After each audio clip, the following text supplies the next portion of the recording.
You're listening to a Roddenberry podcast. This episode of Mission Log is sponsored by Helix Sleep. Helix is offering up to $200 off all mattress orders and 2 free pillows for our listeners at helixsleep.com/missionlog. This episode of Mission Log is also brought to you by the Eagle Moss Hero Collector Shop, home of the official Star Trek collectibles and favorites from Battlestar Galactica, The Orville, Stargate, even Space 1999, and more. Enjoy special savings when you go to shop.eaglemoss.com. Mission Log, a Roddenberry Star Trek podcast, episode 426, Badda-Bing Badda-Bang.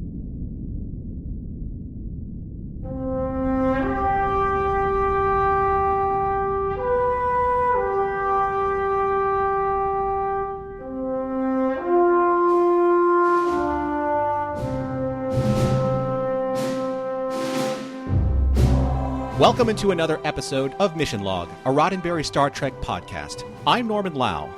And I'm John Champion. Each week on Mission Log, we size up an episode of Star Trek. Then we look at all the details, bring in all the key players, and finally, execute a foolproof plan to pick apart the morals, meanings, and messages contained therein. This week, Badda-Bing Badda-Bang, the one where everyone's favorite hologram is in trouble and he needs the help of his real-world friends. I'll be right back with trivia, and Norman will tell you how to get in touch with us. But first, a word from our good friends over at Eagle Moss. Capiche? Fans of Eagle Moss Hero Collector, all you collectors of everything from the 5 to 6 inch official Star Trek starships, the larger Star Trek Discovery Collection, or even the larger XL editions, as well as fans of Battlestar Galactica, The Orville, Stargate, and even Space 1999 and more, well, have we got great news for you and everybody on your gift list. Yeah, seriously, the Eagle Moss Hero Collector Shop.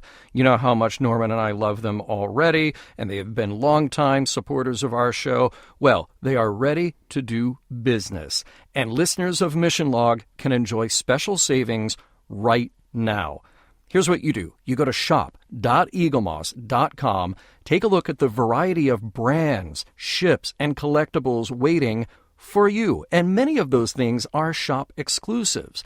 Plus, there's special site-wide offers that can save you 10%, 15%, up to 20% on your purchase with a bonus $5 gift card of order $75 or more. Certain exclusions do apply, but look, Norman, the way I look at this, it's like pick out something for myself, something for a friend, something for another friend, and the more stuff I buy, the more stuff I save, because I've got my eye on those eagles, okay?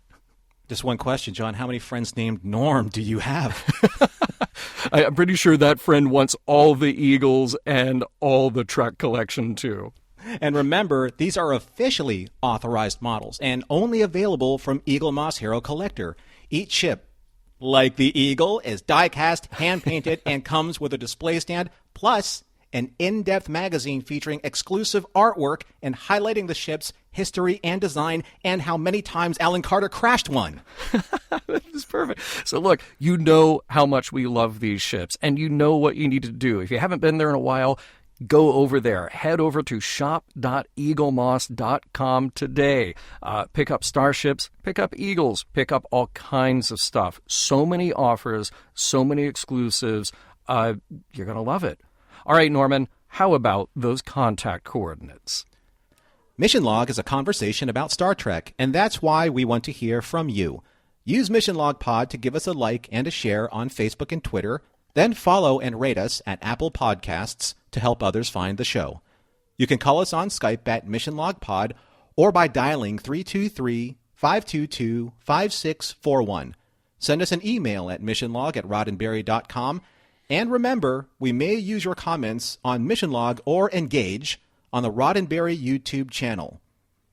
And now, here is John Champion, who's going to give you some trivia that you can't refuse. All right, trivia for today's episode, Badda-Bing Badda-Bang. It was written by Ira Steven Behr and Hans Beimler, and honestly, that should not come as a surprise to anyone. not just because Ira and Hans are so frequently credited together on DS9, but this is an episode that speaks to some of Ira's personal interests. He loves old Vegas, and he wanted to do a classic heist plot, pretty much what you get in Ocean's 11. And I mean the original, from 1960, with Frank, Sammy, Dino, Peter Lawford, Joey Bishop, Angie Dickinson, EO 11. Directed by Mike Vehar, and we last talked about Mike when he directed DS9's Valiant, and he has just 2 more to go with the series. We'll catch him again on Voyager, where he directs the most of any in his Trek career. Early on, there's a mention of the 1960 film The Alamo, starring and directed by John Wayne. Now, he went into tremendous personal debt by partially funding the movie so he could direct it. Incidentally, it was banned in Mexico. Now, there is more that could be said about Wayne, much more personally, but I actually want to focus on something that is far more relevant to one of the themes in this episode.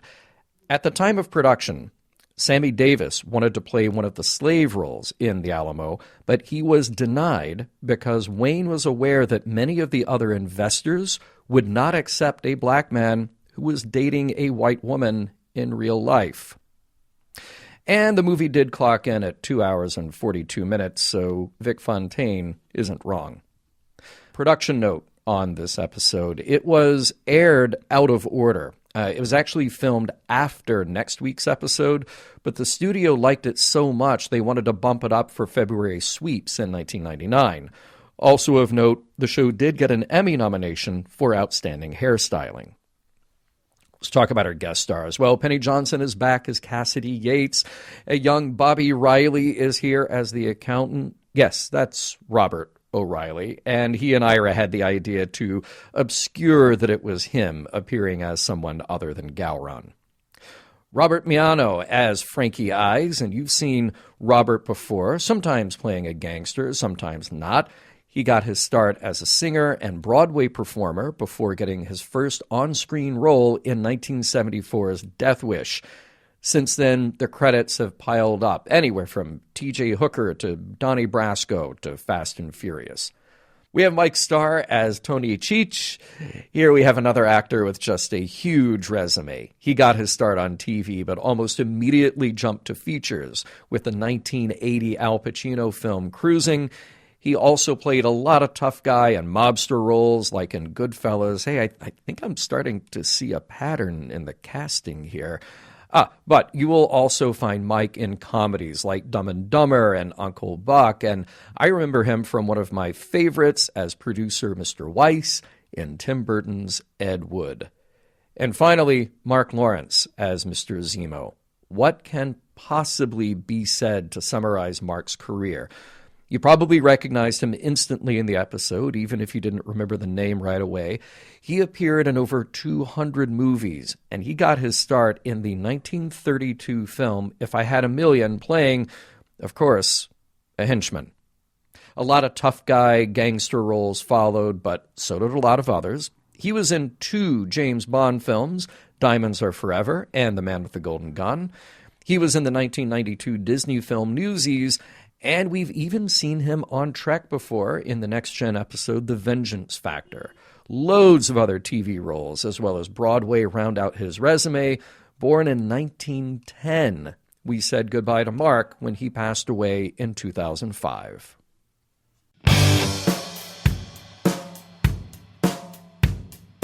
You know the Rat Pack. You know the Brat Pack. Get ready for the We Survive Gul Dukat Pack.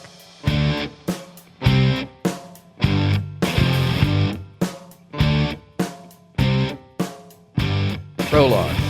Hanging out at Vic's nightclub and holosuite, Dr. Bashir and Chief O'Brien are trying to convince their holographic friend to join them in another holo-simulation, the Alamo. Vic declines. It isn't for him. But he'll see them off with a song about the Alamo, and as he does, something changes. Everything changes. The whole room around them, the people, the sound of the band, which goes from mellow jazz to something brassy and grating. The stage suddenly fills with showgirls who don't look thrilled with the job. In walk a couple of tough guys, Frankie Eyes and his goon Cheech. Frankie knows Vic from back in the day in South Philly. This isn't a social call, though.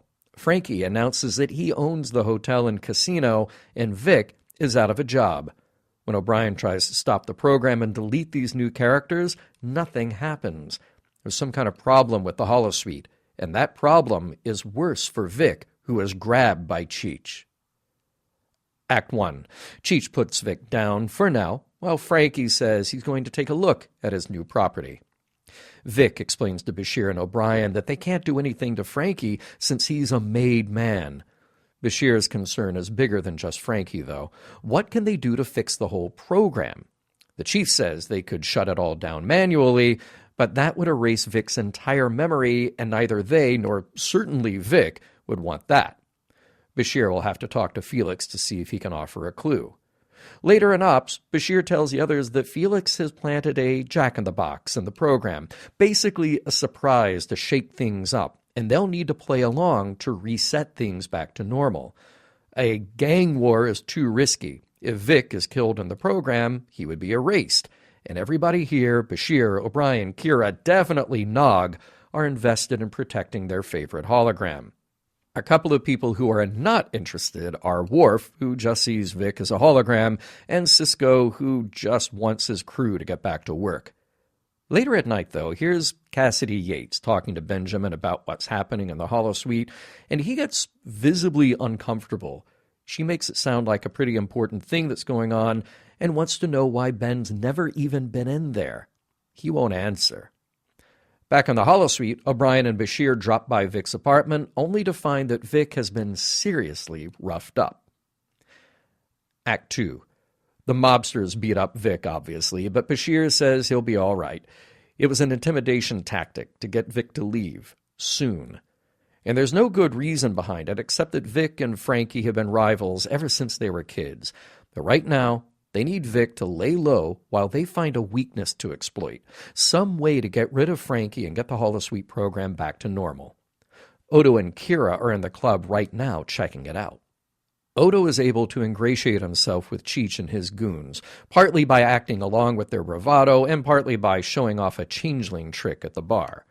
Kira is able to ingratiate herself with Frankie Eyes because, well, Frankie has eyes for her when she's losing at blackjack. The recon yielded some useful information. Frankie is working for a much bigger hood, Carl Zemo.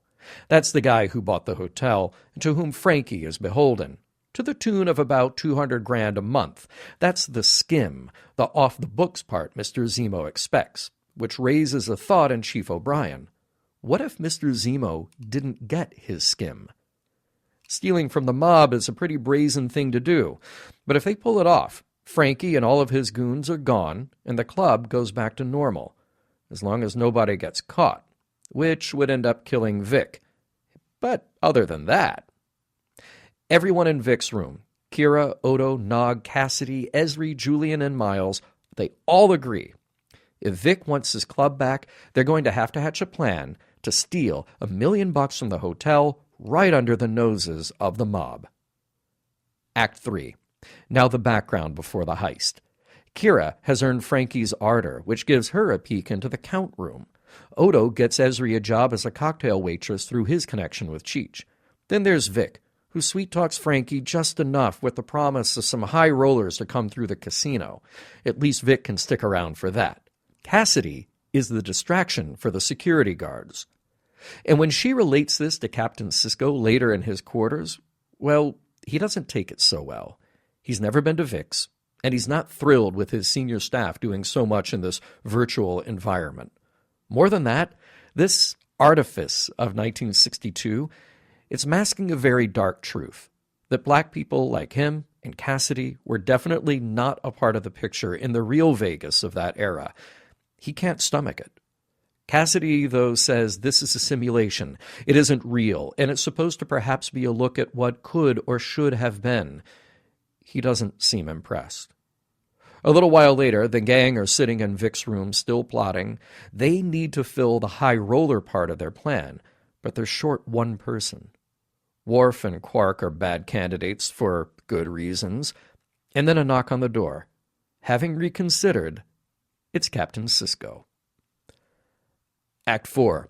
It's time to talk through the plan, and you know what this means. When you show a lot of things happening at once, remind everyone of what's going on, we're gonna need a montage. Everybody has their place. Kira distracting Frankie, and Cassidy distracting the guards by claiming Miles stole her chips. Ezri will swing by Julian's table with a couple of martinis, one of which he'll drop a little ipecac in that goes to the count room. One of the counters leaves for an 8-minute phone call every night at 11:45, and the second one will get very ill from his spiked drink, a drink served on a tray that stays in the room. Sisko and Vic will create a stir at the tables, dropping big money so nobody's eyes are anywhere else. When the second counter leaves the count room, Nog goes in to use his finely attuned hearing to crack the safe. Then the tray Ezri left behind will reveal itself to be Odo, who will scoop up all the cash and walk calmly outside with Nog in a security uniform in tow. So simple, how could it not work? Zemo is supposed to visit the casino in 2 days, so they'll all practice their parts and reconvene to pull it off tomorrow night. The time arrives. Everyone is prepped and ready and playing their parts. It starts well enough. Frankie is distracted. Sisko is dropping big bets at the craps table. The first counter leaves the office, but when Ezri approaches Julian with her martinis, someone bumps into her and knocks the drinks off the tray. Thinking fast, Julian grabs another from a nearby waitress and spikes the drink. When Ezri delivers it, the second counter they expected isn't there. It's a new guy, and he almost doesn't guzzle the martini until he realizes he can do it to spite his waitress. As soon as he's ill, he leaves the room. Outside, Cassidy and Miles cause their diversion to the security guard, and Nog slips into the count room. Bad news, though. The lock isn't like the lock he's been practicing on. It's going to take a lot longer. Kira's keeping Frankie busy in the showroom. Nog is trying his best with the lock, but it isn't budging. Everyone is starting to look at the time. 8 minutes ticks down to barely 2. They're all starting to get a little worried. Then Frankie and Kira get an unexpected surprise. Mr. Zemo is here tonight, and he wants to see the count room right away. First, Kira tries to stall him by appealing to his ego, but Zemo is only interested in seeing the money, and their 8 minutes is up. Act 5. The safe isn't open. Zemo is in the building, and the first counter is done with his phone call. Bashir goes into action, telling the counter that Frankie wants to see him out back to maybe buy another minute.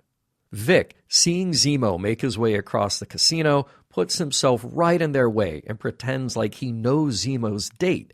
"Nina," he says, "how about that week in Miami?" Zemo is not pleased. Frankie calls for Cheech to bury Vic, but Sisko, seeing what's happening, creates a distraction of his own by throwing thousands of dollars into the air and announcing that everyone is a winner. The casino floor is swarming with people, including Cheech himself, scrambling to pick up a few bucks. In this time, Nog has finally opened the safe so Odo can start clearing it. At the other end of the casino, though, the security guard playing referee to Cassidy and Miles' little bit of drama calls over one of his buddies to take Miles away and strip search him. The first needs to get back to his post watching the count room. He turns around at the split second Odo and Nog exit the room, and Cassidy creates her final distraction, sobbing, thankfully, in the security officer's arms. Zemo finally gets a peek at the empty safe, much to Frankie's horror. The next thing you know, Frankie and Cheech are being walked out, each one followed by one of Zemo's armed henchmen, surely to be buried in the desert. They pass through the showroom, solemnly, catching a glimpse of the people who pulled off the heist. In an instant, the room transforms back to Vic's nightclub, the way it should be. Vic is grateful to his friends and raises a glass of bubbly, on him, to all of them. He even says he'll join Bashir and O'Brien in the Alamo sometimes to show his gratitude. Time to close things off with a show. It's Vic Fontaine and Captain Benjamin Sisko. The song, "The Best Is Yet to Come." The end. So, John, wonderful recap. And it begs the question, was there an alternate title to this called Frankie Goes to Holosuite. Oh my God. Oh my God. How have I never thought of that before? Thank you. Thank you. That is why you occupy that other seat across from me virtually. Thank you for It was that, all the Norman. Zemo that I just drank before the episode. That must Oh, be what it is. Oh, that's I'm on a good. roll. That's good. It's going to be one of those shows. All right. Hey, look, so much to comment about on this episode, but I have to say up top, look, Vic is my spirit animal, and just one more place that I really connect with Vic when he's declining the invitation to go to the Alamo. There are plenty of invitations or opportunities that I've declined purely because of the clothes that go with it that don't suit me. Yeah.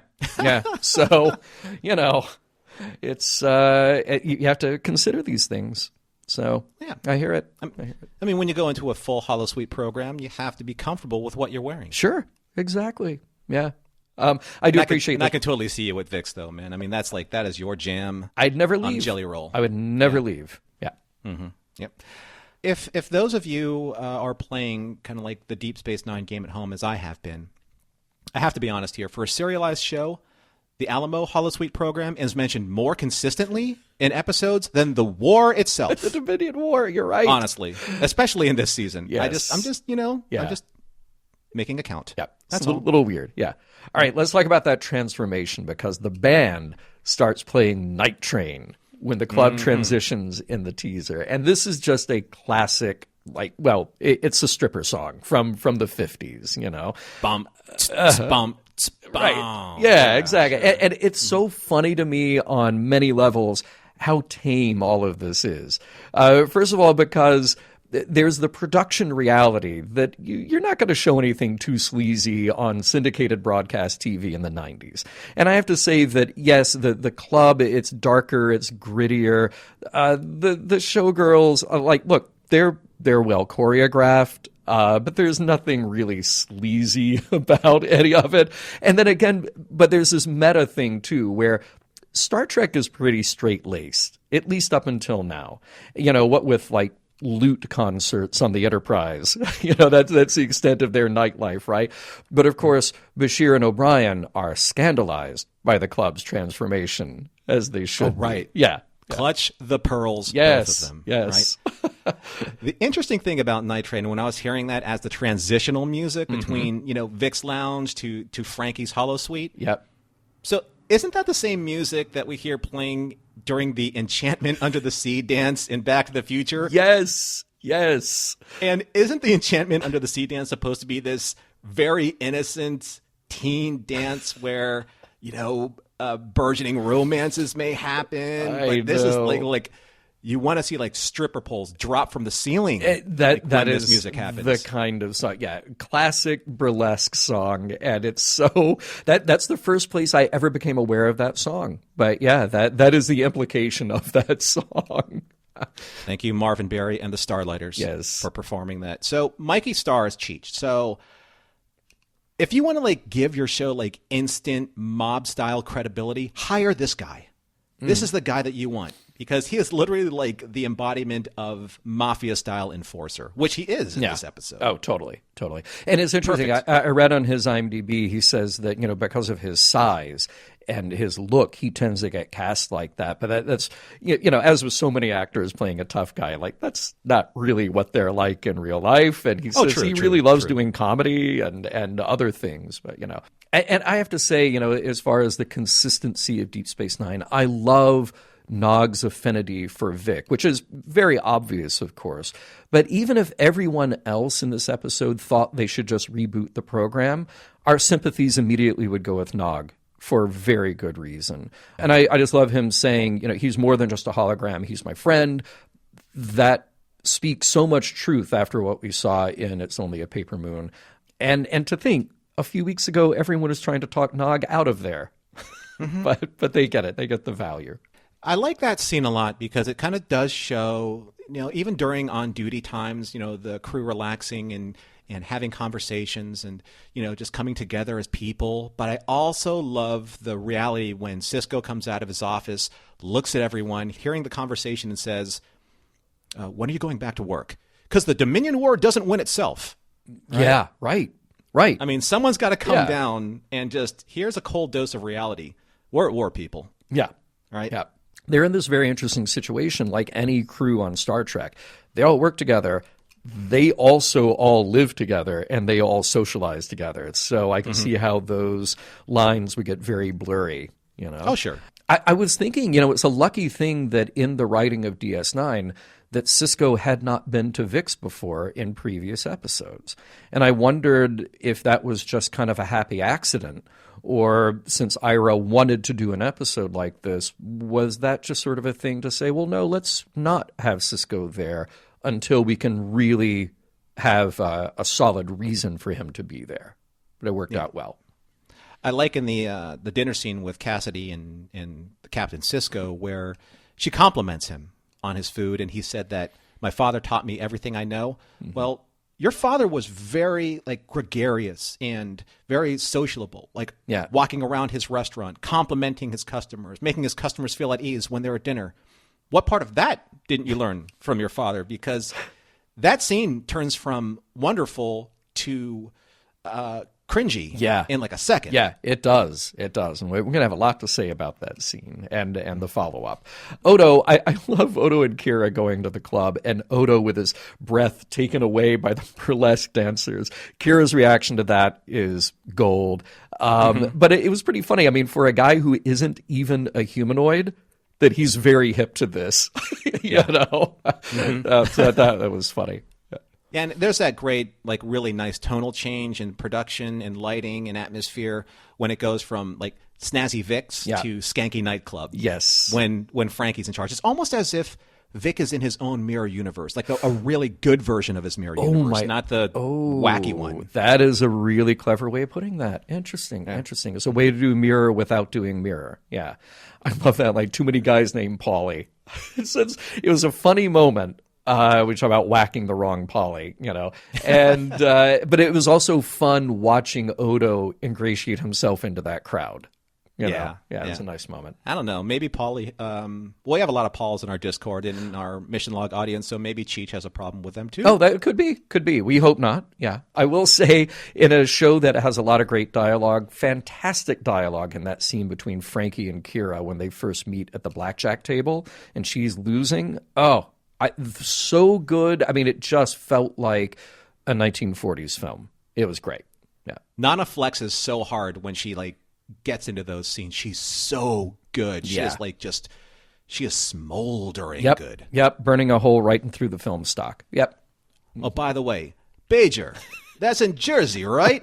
I died when I heard that because I'm from Jersey. Well, up to a point. Yeah. I think it's one of the best lines I've ever heard in Deep Space Nine. Yeah. Sorry, I was laughing my $$ off. Yes. And I got to say, for a show that is so full of great style, and I love this period, the Starfleet casual look in Vic's apartment is not great. They should just all have 1960s resort casual like Vic does. Yeah. It's really strange. What exactly was Bashir wearing? I wasn't getting it. It was like a leftover from Angel 1, you know? It made me sad for him. It made me sad for for Sid. Because he looked great in that suit with the hat. He looked fantastic in that. Yeah. Mm-hmm. Nice job in actually choosing those kind of those pork pies. Oh, yeah. Because the brims in 62 started to recede a little bit, after the late 1950s. But when Sisko appears in Vic's apartment, right when they said, we need guys so heavy, a high roller so big, knock, knock, hi, it's me. I've just resolved myself to join you. But it felt like Dr. Hippocrates Noah showing up in Our Man Bashir because Captain Sisko has to play the heavy, right? He has to play the heavy. Oh, that's good. That's funny. Yeah. Hey, did you notice something in the heist details that the suitcase is something that Odo morphs, right? It's not a physical object, so it's part of him, but it is separate from him, and then the plan is he just leaves that in the trash?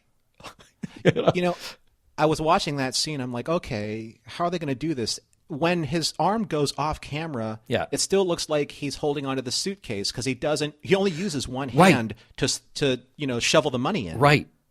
So maybe he could just go out to the garbage can and sort of open it up morphically, and then all the cash drops out. And all right, maybe that's the plan. All right, I like that. That's what I thought. Hey, some great photography in here. One of the all-time great shots of the crew, of course, dressed great, walking down the corridor with the jazz version of the DS9 theme. And I love Quark and Morn's reactions. So perfect. Another great shot is that upside-down crane shot landing on Vic at the craps table. Oh, my God. A fabulous, incredible, beautiful, beautiful shot. Nice job, Mike Vehar. Yep. And I'm going to hand it to, I guess, Ira, who wrote it, or maybe Hans, who did, and Sid's delivery here. Vodka martini, stirred, not shaken. Yes, sir, you are correct. Especially for the scene where they had to conceal the poison-ish stuff Yep. in there. Yep. So I know that, for heist's sake, you need to have that one monkey in the wrench that's going to screw things up, and that's Nog not being able to open the safe. Yeah, yeah. But in the reality of who Odo is, and he is in the room waiting for Nog to open up the safe, why didn't Odo just turn into liquid and go into the tumbler system? This is a 1962 tumbler system safe. It's not very sophisticated. Yeah. He could have just done it from the inside out. Yeah. Right? Good point. I'm just saying. Yeah. I'm just saying. Yeah. Again, with Nana and the actors playing Frankie Eyes, I'll pretty much watch those scenes on repeat. Brilliant. Yeah.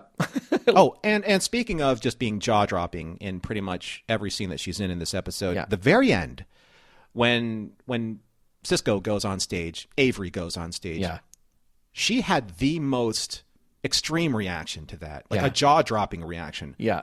Her or acting?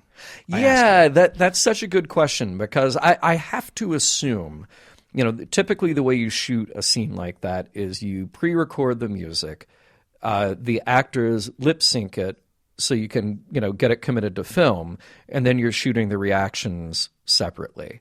So I have to assume that they heard it before. I have to assume that that's acting, but it's really good. And actually, and it's lovely to see Kira having gone through such a long arc from the beginning, from where we first met her at the beginning of this series, to somebody who is in love, who has this, fun life as well. Like it's great. And that was a nice moment to see. All right, I will call out this thing. There is an O'Brien must suffer moment here about how he got strip searched. Okay, it's kind of done as a gag here, but for a game he did this? I mean, even he didn't pull the plug at that point. And that's, does he ever even hold that against Vic? Because seriously, he just went through that with him. That is one spot in this episode that I feel like is pretty cringy in retrospect. No, I agree. They may have played that joke for a little too long. Yeah. Bringing it back up at the end. But I have one question for you, John, and I have one question for the listeners out there. So we saw the wonderful montage of like the entire crew walking in costume down the corridor. We see them stroll past Quark, who even gets a line and kind of like probably wants to join them. Mm-hmm. So is Worf in Ops all alone now? Because that's, he just basically said, yeah, Vic doesn't, matter to me one way or the other. So, I don't know, Worf, you've come this far. Why not be a team player, right? Don't try so hard to be an island.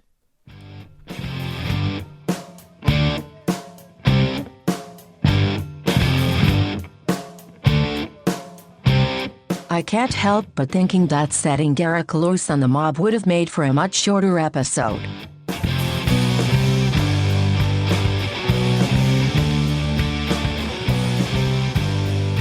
We'll get right back to Badda-Bing Badda-Bang in a moment, but first a word from this week's sponsor. Hey, Norman, would you like to know what I was doing late last night? I mean, I really do. Let your you let your imagination run wild, but I was watching Star Trek in bed. Nice. I know, right? That's yeah. Frankly, I do a lot of my work in bed because, well, it's comfortable. And look, I'll just pose it to all of you. Whatever it is that you do in bed, work, sleep, other things, you can do so in the height of comfort with a new mattress from Helix Sleep.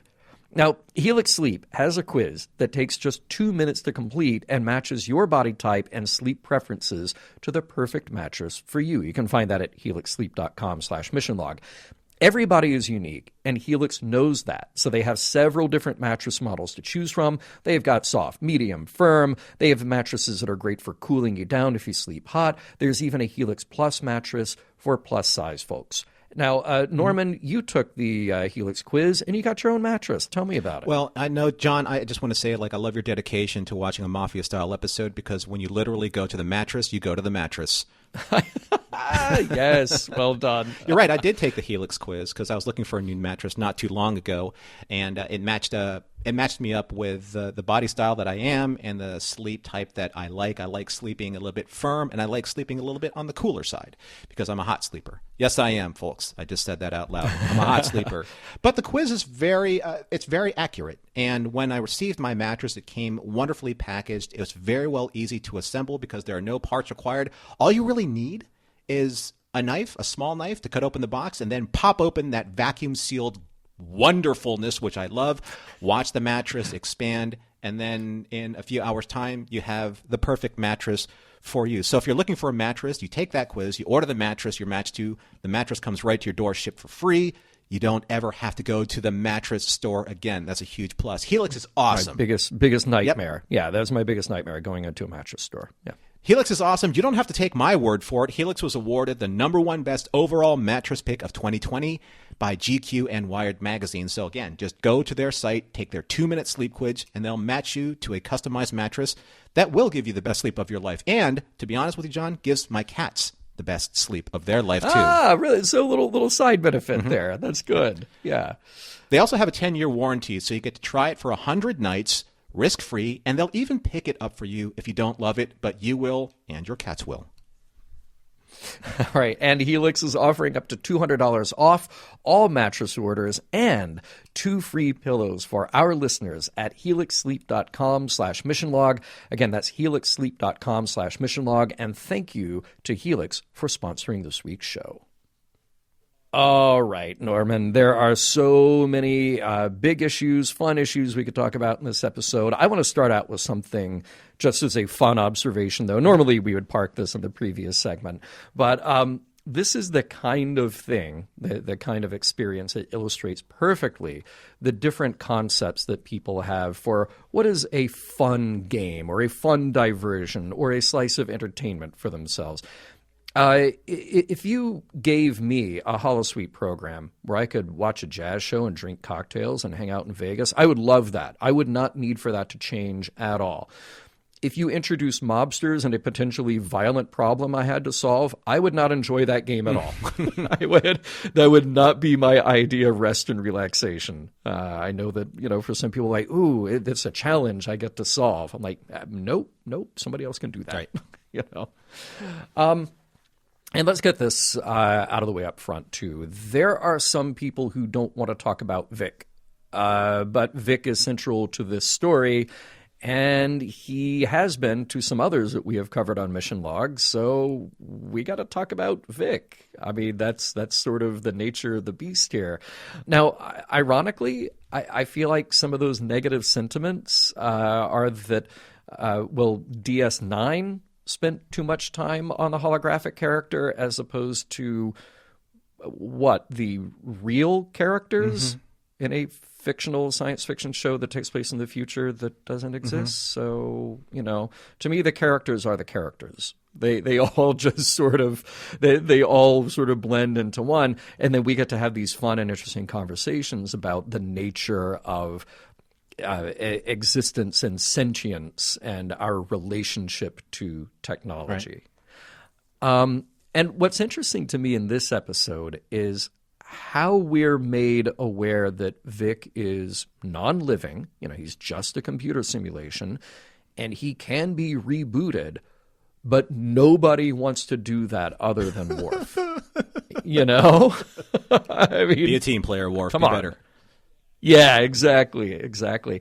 But it's all about the affinity that they have for the character. So at a certain point, it's not even about Vic. It's about the emotional investment that everybody else has put into Vic, their relationship to a series of ones and zeros, and that says something about the emotional attachment that we can have for non-living things. I mean, whether it's electronics or art or games or whatever, you sitting in a movie theater watching a movie that makes you laugh or makes you cry, well, it's just so many photons bouncing off a screen. Mm-hmm. The things that happen there are artificial, and they happened long before you saw it, and they were written by a writer who had an idea, and yet your emotional response can still be real. Yes, absolutely. Yeah. And here's Worf. He is a hologram, and therefore he does not exist. But really, Worf? Because that's where definitions are going to get really difficult when you just say he doesn't exist. Well, he does. Mm-hmm. He is not naturally occurring. He is not organic, but he does exist. And he has an actual, real emotional impact on the people who interact with him. So that might be a little too much of a gray area for Worf to consider. I would think so too, but he has grown to a point in his experience in Deep Space Nine, and being the allegory to us growing throughout the course of our fandom, wherever our fandom starts or stops with Star Trek, of what is real, what is emotionally connective to us. We can go all the way back to this particular discussion when it comes to what Picard was saying in Measure of a Man about sentient life. What is sentience? Mm-hmm. If Vic has consciousness, he has self-awareness, he has the ability to connect with people, he understands his own intelligence. He is obviously able to at least control a certain aspect of his life. He can jump between programs. He can turn on and off his program. He can infiltrate the systems in the station. I mean, aside from not being physically real, quote unquote, then what is he? I don't know. Do you? That's what I feel like when I hear these types of, counterpoints to this discussion. And here's something that I would love to do, John. I would love to have like a 3-day bender of a discussion with you over cocktails and cigars in Vic's lounge, just kind of pandering around what or who is real. Because in the Star Trek universe, or in science fiction in general, we try and discuss and pick apart this very large concept. But I'd like to steer this in a different direction. It's a little bit more philosophical, maybe even a little bit more spiritual. So some out there may believe that since Vic, or at least Worf does, that Vic is indeed a program, like a construct of light and shade held together by force fields and technology. But he still has the ability to give somebody like Nog or anyone he's befriended a second chance or a purpose, to find meanings in their lives, to find hope, or to find courage, or to simply just enjoy and realize who they are and what they mean to each other, like Kira and Odo when we first met Vic. Who knows what their relationship would have become if it weren't for him and his understanding and his influence. So how can that be any different as a belief than believing in something incorporeal or spiritual? Because people pray to an invisible God every day, right? For love, for enlightenment, for riches, for anything that they need for their lives to be better or less difficult. So at least in Vic's case, he can stand in front of you and react and interact. So here's the big question. How is he less believable than, say, keeping in topic of deities or gods in Deep Space Nine than the prophets themselves? Yeah, that's. I'm glad you took it that direction, because that is so interesting. That the prophets are full of unknowns. We don't know who they are. We don't what they are. We don't know their origin story. We just know that they exist in the wormhole and they speak in riddles. Vic, we know that Felix created, but Felix is creative enough or got lucky enough that he has a holographic simulation that seems to learn and synthesize information on his own.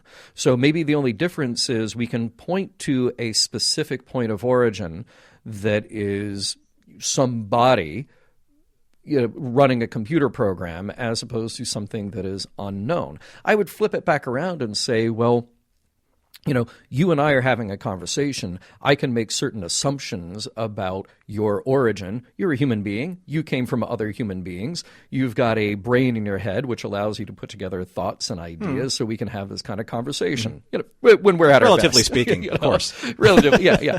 But at the same time, my experience of consciousness is only my own. I can't experience or verify your consciousness. So I just have to go with an assumption on that end, and it's kind of, when you get down to it, what we would have to do with a guy like Vic as well. It's less important what he actually is. It's more important what our treatment and reaction to him is, much the way it was in Measure of a Man. We're talking about Data's value. Yeah, we can point to somebody who made him. We can point to the parts that made him. At the end of the day, we're just parts of a different kind of machine. What is important is how we all agree and decide that we're going to treat those with some level of dignity and respect. So let's talk about the big thing in this episode. This episode is fun. We'll talk about how fun it is. How to pronounce Zemo correctly? That's going to take some time, right? But we need to talk about that monologue, Sisko's reaction to what's going on. Yep. There's a lot to unpack here. And I find myself still, not really landing on solid answers, but it introduces all these very interesting questions, especially because he decides ultimately to go along with it, And part of me says that's absolutely the right decision. It's the right decision for the story and for the people that he works with, but is it the right decision for him? And let me say this. So this episode would have felt incomplete if there wasn't some way to address the multiracial characters in a place where they would have faced discrimination for real. Even though we have to swallow the bit that the aliens here go unnoticed. Here's Nog walking around looking like Nog, and nobody notices. So that's like a blind spot in the holosuite But program. I think it's also a very relevant point, John, because it's a fantasy, not a reality. Yeah. Yep. And I feel like we're almost missing a scene here of Sisko reconciling with himself the decision to go into a place that is very uncomfortable for him. Mm-hmm. And I feel like there's another angle to this conversation, which is asking ourselves how much of our history and our culture do we throw away or accept or reframe because there are good aspects that might come along with the bad. Is it okay to enjoy something even if that thing came along with unsavory or outdated attitudes and perspectives? Are some of those too far gone to be saved? Are we asking too much? It's one thing for me to say that I would like to step back to a jazz club in 1962, but there are plenty of people not like me who would never be able to enjoy that slice of fantasy. Like myself. We were talking about this off the air. Yeah. Like myself. Yeah. Yeah. Potentially so. Yeah, exactly. So we have this series of questions about what is appropriate here. There are as many answers to how much of a problematic thing in the past we can enjoy as there are individuals to try to answer that question. And when you look back, there are good people with bad ideas. There are bad people with good ideas. There are moments in history that have value and lessons to learn that can also house ideas that are repugnant. So how do we deal with that? Is it just a whitewash to enjoy those good aspects and not constantly beat ourselves up about what those problems were? I think that it was handled really well in this episode, albeit very abruptly, because for me, sometimes Deep Space Nine has like a difficult time balancing the message within science fiction trimmings by either being too obvious or not obvious enough. And that's where some of my difficulty has been trying to find morals and meanings and messages in this episode. But I think in this case, when Sisko tells Cassidy that Las Vegas 1962 is a real issue for him, it's a very necessary, overt way of saying, hey, look, right? I know this is all fun and games for some people, but here's the reality. I wish that I could access a memory being, a person of color, being able to go back to 1962, be able to go back and enjoy myself the way that all of these other people of a certain color, of a certain look, of a certain race are enjoying themselves. But I can't inhabit the role-playing aspect of that because there's no point of reference for me to do that. Yeah. So, and I think that's like, sometimes you have to be like the honest, brutal reality check in an episode from time to time. In this case, it's Sisko. From the very beginning, when he hears all of his coworkers, his friends, having a great laugh or conversation about how great Vix is, he's like, hey, look, I don't have a point of reference here, but I know one thing. We're all working together to stop this war, so why don't you get back to it, right, instead of goofing off. Same thing with Cassidy, at that dinner scene. They were all having a good time, and all of a sudden, nope. No, I don't care about Vic. Don't care about 1962. Don't care about that era in history until he's really confronted with it and has to explain away why it bothers him so much. And in that case, or in that example, it bothers us. It forces us to really kind of like stop, take a pause and say, oh, yeah, that happened, right? Yeah. So. But he still goes along with it, and they all still go along with it. And that's the place where I find myself asking, like, you could take any number of historic examples, and you could take those historic examples and the way we sort of package them for pop culture. In the 1950s, when a place like Disneyland opened, okay, one of the predominant genre of entertainment was the Western. And that's why you have a Frontierland there, is because you're showing people, look, you're walking into the movies and TV shows that you enjoy, which is the Western, which is typically fights between cowboys and Indians, or more appropriately Native Americans. And now, in the last 65 years, we've started to rewrite that pop culture version of that to go, okay, some horrible things happen here. We have to acknowledge the idea of a genocide, and we have to acknowledge the idea that this isn't just pop culture entertainment. But the Western still exists, not nearly to the extent of popularity, and to a different kind of nuanced form now compared to the way it did 60 years ago.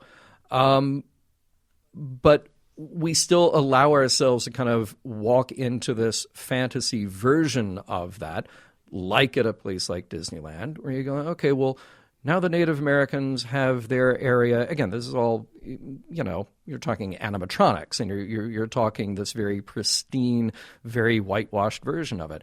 They get to exist there, and there are animals, and then there are shows at the saloon, and that's about it. We kind of wash our hands of the rest of it. And I'm not entirely trying to talk myself out of the idea that we can enjoy those things. But my question is, how much of that do we also need to remind ourselves there is a reality there that is not being expressed? Anytime you package anything for the popular culture, for entertainment, you are definitely going to be leaving out some uncomfortable truths. Sure. And I think that there's a really good balance that was struck with Avery saying, hey, look, this is my issue with it, or I should say Captain Sisko. This is my issue with it. But then Cassidy is saying, are you going to focus on the oppression that happened, or are you going to focus on look at where we are now because of that, because of our struggle? And I really love that conversation between the two of them, because this is what Cassidy is so great at doing for Benjamin. Making him see the other side of the equation, not always focusing on the negative, but looking at, okay, we struggled then, like in Far Beyond the Stars, their characters, and they were fighting for that struggle, but look at where we are now. Like, yes, both of them can coexist. Yes, we have acknowledged the fact that it was terrible in 1962 for people of color, for black people, for them not being able to enjoy, the events that were happening, say in Las Vegas, as white people were. without reservation, I should say, or without fear, or without having the doors slammed in their faces, having to drink from, colored fountains only. Mm-hmm. But at the same time, though, I think Sisko also realizes that, this isn't about me. This is about my team that have all banded together en masse to help something or someone that they feel is worthy of their attention. So why isn't it worthy of mine? Right? I lead this team. And if they can understand that, they can put, like, even Bashir, do you really think in Indian descent, that we're talking about, Middle Eastern Indian descent, would have been welcome in 1962's Las Vegas? I don't think so. They were a person of, he was a person of color as well. The sexual subjectivity or objectivity of both Kira and Dax, of course, that was on display as well. But I think that they all relegated themselves to get past that because they knew, one, it was a fantasy, and two, because Vic needed their help. The friendship that they were was on display for Vic superseded the reality of the fantasy. I agree with you, but I mean, there's a point where Sisko is enjoying this. So at some point, he gets past the idea of his discomfort, which he is totally entitled to. Ben Sisko lived as Benny Russell. He knows on this acute level what it felt like to be a black man living in that era in the United States, So he, better than anybody in this situation, is entitled to that understanding. But at a certain point, he gets past that and goes like, this is deeply uncomfortable. This was a horrible point in our history for people like me. But not only am I going there to help my friends, he also enjoys it. And that's where, like I said, I don't think there is an answer here that I can settle on, but it speaks to this thing that we have that we constantly pull back and forth, which is there are deeply troubling aspects to everything that our culture generates, and yet we decide that some things are okay with looking past and others that we can't. And it's more frequently than every generation, it seems like, just sort of every few years or so, we decide to swing that pendulum one way or the other and focus in one place or another. Cassidy says something very interesting. She says, when she's trying to justify going to this holosuite, it shows us the way things could have been, the way they should have been. And I'm wondering, but does it, though? Does it actually do that? You still have mobsters terrorizing people, beating people up, killing each other. I'll take it back to a Disneyland example. Like, you have all the noise around Pirates of the Caribbean. Every few years, the ride gets sort of updated, changed, morphed a little bit. Years and years and years ago, the men chasing women became women chasing men out of their homes. And, the bride auction became a pirate woman auctioning off goods, So, but is that really, are we really doing that? Say, well, this is the way it could have been. This is the way it should have been. Are we really doing that? I mean, I think that's, I think that's broad-based optimism for the sake of narrative brevity. Okay. Right? Okay. Yeah. All right. That's fair.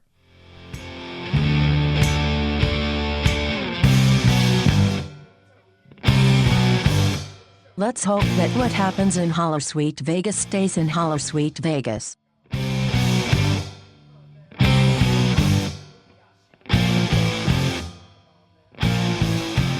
So, John, so we're here at the end of Badda-Bing Badda-Bang. Let me put down my sandwich here for a second, and let's have a conversation about it. Let's talk about... I'm sorry, folks. I know I do this thing, and I can't help myself just because of the title alone. It just kind of encourages me, right? I know. I'm insufferable. But let's talk about the end of the show, John. Let's talk about if the episode holds up, as we are wont to do first at the end of our show, and then see if we can mine any morals and meanings and messages out of Badda-Bing Badda-Bang. So let's start with you. How did you come away with this episode? What did it have for you? Norman, you know me well enough, and I feel like a lot of our listeners know me well enough that I said it before, I'll say it again. I could just live in this holosuite fantasy. This is a style and a place and a mood that really speaks to me. So I'm predisposed to love this episode. And I do feel like this is one that I should just love top to bottom with no questions asked at all. And I mostly do. I really do. But there are just some odd things to consider. And that's why this conversation that we had in the last segment is the part that really interests me in this episode. Now, first of all, we're taking another huge diversion from what DS9 is really about. That this is a lot of time that we think should be wrapping up about the war, and we know that we're getting there, but there have been a lot of non sequitur episodes that have come along. But to be fair, John, you also said that this was aired out of order. True. But you have another standalone, so yeah, maybe we'll feel differently. Yeah. And secondly, it's just a rehash of a heist movie, which is all well and good, but it just has to be your thing if you're going to like this, and we've seen many times before where Star Trek uses its universe to tell a different kind of story. Tell a romantic story, tell a comedy, tell a war story, tell something political or social, and this time tell something fun that is literally ripped right out of 1960, which is Ocean's 11. And in terms of Star Trek, this is yet another holodeck runs amok story. And some of those are good, and some others are not. And this one is in the pretty good category, I'd have to say, because it is so stylized, but at the same time, it's a lot to buy. The problem that was built into the game that would kill their friend, kill their holographic friend. It's really not a problem to anybody else except for the holo characters like Vic. So we really need to buy the crew's affinity for him. And I think we do. In this episode. Like I said at the beginning, especially Nog, if nobody else had bought it, we buy Nog's connection to this. And the other interesting point here is Sisko's outburst. And this is just such an interesting moment because it is simultaneously out of place in the episode, but also 100% necessary. So those two things butt up against each other when that moment happens. And I don't want to sit here and think up a better way to do it, but I will just say that it feels strange when I watch it because, again, maybe I'm not following the internal reconciliation to actually go there, participate, and enjoy it. If you have a black man going into a white Vegas nightclub in 1962, it's going to be a point of attention. So you better address it. Was addressing it the way they chose the most effective, the best way to do it? I don't know. It is, again, it's a sort of a weird point you get to in the episode. Avery sells it, no question about it. But I think that will always be one of these places in DS9, and particularly describing and discussing this episode, where you just have to go, well, did they really settle that?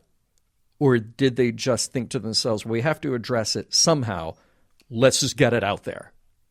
But look, that said, it's just such a treat. Sometimes when DS9 goes off and does something unrelated to DS9's regular mission, it feels very out of place and you just want them to get back to it. This is one of those diversions that I feel like, well, that's just fun. So I can't help but love it. How about you? Well, before I jump in to my thoughts, I have a question for you, and I have a question for everyone out there. What if they just didn't put that part of Sisko in the story? Would that have mattered? I think it would. Yeah. Mm-hmm. I think we need him there, and I think that is the elephant in the room that needs to be addressed. Okay. And maybe look, it would need to be addressed anyway, but because of what he went through in Far Beyond the Stars, we have to, because he's felt it. He's lived it, Mm-hmm. So you have to have something there. But I think what is interesting that's come out of that is, again, this thing that I keep trying to wrap my head around, which is how much do we forgive? How do we frame those conversations about things that are problematic? Are we still enjoyed to allow them and reframe them to suit ourselves? Because otherwise we just go mad trying to pick apart what's wrong with every single thing we look at. Right. You know? No, that's very true. Very true. I have a question for you specifically. Oh, okay, do it. Because Do this it. is where I was talking about I have maybe a surprise for you in trivia. Okay. So guess what came out on January 10th, 1999, a month and a half before Badda-Bing Badda-Bang was released on February 22nd, 1999. Interesting. What was that? The Sopranos. See, that's perfect. Right? That's perfect. Yeah. The Sopranos. Yeah. Everyone knows The Sopranos, the legendary HBO series that pretty much changed the face of television consumption forever. Binge watching didn't exist until The Sopranos came out. And quite honestly, kind of like the Italian-American mafia story wasn't really at the forefront of weekly television, aside from the occasional, did you watch The Godfather, or did you watch Goodfellas, or did you watch Casino? But not until that time. So I'm just kind of throwing it out there, wondering, because it was so big and because it was so popular, even at the very beginning, were the eyes of all of the creatives in Hollywood out there looking at what they're generating in that space and saying, maybe we can capitalize a little bit on this to get some of that market share? I don't know. You know, that's interesting. I doubt this episode was written with that in mind, but I can tell you that the promotion, that's got to be why Sweeps Week was so important to them in February. Yeah, just get this out there. It makes absolute sense. But I guess, though, aside from that, my bigger question, aside from like the great points that you brought up, you know, in your observations here, my big question is, knowing the writers, in this case Hans and Ira, knowing how much runway is left before the end, because they know what their end point is going to be. They know where their final episode is going to be, or when. Why did they choose to write and produce this episode specifically to maybe emulate The Sopranos, or maybe emulate what was coming out there in Hollywood, knowing that they only have now 10 episodes left of Deep Space Nine? And when you really think about it, excluding commercial breaks, less than 10 hours of content left. 10 hours. So with all the padding that we've been exposed to in, say, the last 4 or 5 episodes, okay, the race to the end, these last 10 episodes, will they feel too forced? Will they feel too fast? Will the pacing be off? Because we're all keeping score here, and there's a lot left to wrap up in this series. We still have to reconcile the Dominion War, the direction of where that is going, the Great Link, the Founders, all of these relationships. And all of that's going to have to get done in less than 10 hours. So, well, see, I'm going to push back here a little bit. And Okay. Here's why. Because I feel like an episode like Prodigal Daughter feels to me, or Field of Fire, feels like padding. Feels like, okay, we know we're going to wrap things up in 10-ish episodes. We know what that arc is going to be. We know what our our final coda to the series will be. So we need some things to pad it out. I feel like this episode, and maybe it's playing the home game, maybe it's knowing what Ira's interests are. This one feels to me like one of those stories that they feel like we got to get this one out. We've got to tell this story, because partly it's a little self-indulgent. This is an era that Ira loves. It's a style that he loves, but it also serves to actually tell a story with the whole cast, not you, Worf, with the whole cast getting together and doing something as a team and doing it for fun. It sort of it just sort of lets the tension drop a little bit. So I would say that, to me, this is a more important way to break up the season than something like Prodigal Daughter or Field of Fire, where it's just like, well, we got to fill a week. We don't know what to do. Do something with Ezri. She's new. You know? I mean, they may be setting up getting all of the cast. Not you, Worf. Getting all of the cast and the principal characters all together for something before this whole snowball starts rolling downhill so fast that it maybe become too dark, too soon, and maybe needed something to just start everything off. Just remember, making the audience remember these people are our characters. These people are our friends. These people are the characters that we care about because things are going to go badly, maybe, very soon. I get that. It's just, I want to see how they're all going to wrap it up because on paper, right? If you add up just all the minutes that are left, not a lot of minutes left. Yep. I agree. Yeah. So what's the message, John? Or what are the message, morals, and meanings, or things of that nature? Let's see here. Okay. If I do want to have a little fun with it, because I don't feel like this is overall a big morals, meanings, messages episode, but that's okay. You could also come away saying that criminals are dumb bullies.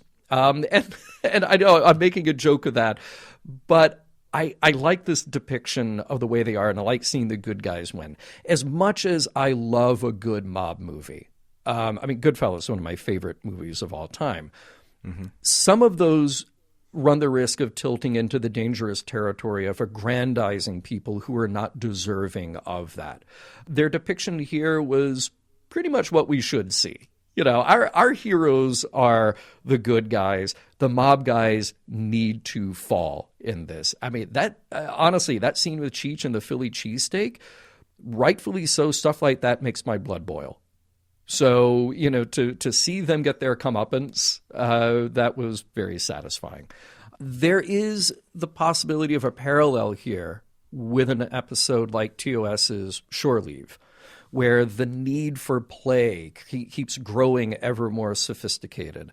Though, again, we've done it with other episodes too. The holodeck exists for that very reason. And I think that's fine. This episode doesn't really have to exist for a reason other than they wanted to tell a cool holosuite story in a different way, and they did. I don't think the racial issues here really get a fair shake, so I can't truly include it as part of the analysis to say, no, this is what the episode is about. But I do think it's a great question posed to the audience. Sisko does embrace something here, and that's what I'm trying to figure out. There is a real beauty to fantasy, to embrace it, to enjoy it, to take it for what it is. Even if it isn't historically true, it can be emotionally true. And a bit of distraction, a bit of glamour can be good for the soul. What I love about episodes like this, and you mentioned it just earlier, that I love it because it's just pure fantasy, right? Every once in a while, we can turn off that scanning mode in our brain and just let the episode kind of wash over us and the fun that it was intended to be. If we do come away with any morals or meanings or messages in an episode like this, maybe it's in that kind of, I'm going to splash you with a bucket of cold water way that Sisko talks about how much he hated, 1962 Las Vegas. And sure, that's a lesson that can be learned here. And John, you've eloquently stated those points. But I'll double down here, though, on what Cassidy said, because I think it was the line of the episode. Aside from Bajor being a part of New Jersey, which just still kills me to this this day. Right. So she said when she was walking away from Sisko, because Sisko is just stewing in anger, and rightfully so, she said, going to Vic's isn't going to make us forget who we are or where we came from. What it does, it reminds us that we're no longer bound by any limitations except the ones we impose on ourselves. So that's, to me, a very traditional Star Trek moral or meaning or message. And I think it just came about organically with her character, and it served as a way to show a different side of the equation where, of course, Sisko's right about his experiences. Sisko's right about how those experiences from far beyond the stars have informed him of the intolerance and the brutal racism that happened in that period of history, and still today. Okay, let's not forget that. Let's not, just gloss over that. Still today. But again, Cassidy is looking at that more optimistic side of the future of, if we don't learn from what we're doing right now, then we're not going to be able to free ourselves to be able to do better by ourselves in the future. Mm-hmm. And I think that is, yes, maybe glossed over a little bit too quickly in this for the sake of, expediting the rest of the story, because it was a very, very specific, very strong moral question posed in the very fantasized version of a mob heist, escapade. That's where kind of the balance of this episode is really off, even though it is fun to watch. Mm-hmm. But In the end, though, when they did the great kind of montage, grand walk down through the promenade in all of their Vegas 1962 glory, what I came away with is that friends do for each other as they believe they need to do. Nog, Kira, Odo, Miles, Julian, Cassidy, Ezri. Even if he were there, Jake probably would have. Mm-hmm. I would even believe that maybe if encouraged enough, Worf would have, right? But you're very optimistic. Well, just think about like how he used Vix as a whipping post when he was, working through his grief for Jadzia. Yeah, he owes Vic. Yeah. Oh, he owes Vic a lot. Yeah. A lot. Yeah, okay. So, again, that's where maybe Worf is like, I don't want to see Vic because I owe him a lot of money. All right, you are not off the hook here, Worf. Yeah, for trashing his bar on occasion. How dare you call him just a hologram? Yeah. But because all of them have intersected with Vic at one point in time or another, whether they consciously know it or not, or especially because, like, say, Nog obviously consciously knows it and espouses it, there's no real greater honor to bestow upon a friend than by unconditionally offering them help, especially when they may be too proud or too ashamed to ask for it. Mission Log is produced by Roddenberry Entertainment. Executive producer Rod Roddenberry. Our website and your opportunity to comment and connect with us is missionlogpodcast.com. If you'd like to support Mission Log directly, you can do so at patreon.com/missionlog. And for more Star Trek news and discussion, be sure to visit trekmovie.com.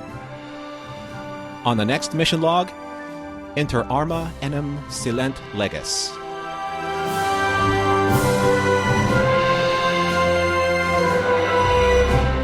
Some of the music for Mission Log provided by Warp 11, online at warp11.com. Special thanks to consulting producers, Adam Brusky, Matt Esposito, Homer Frizzell, John Mann, Mike Richards, and Mike Schabel.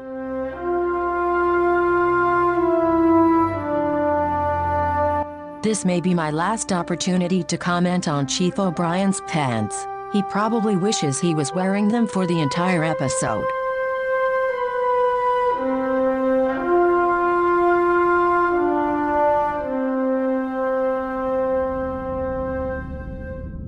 End transmission.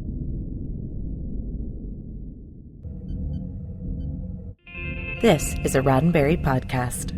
For more great podcasts, visit podcast.roddenberry.com.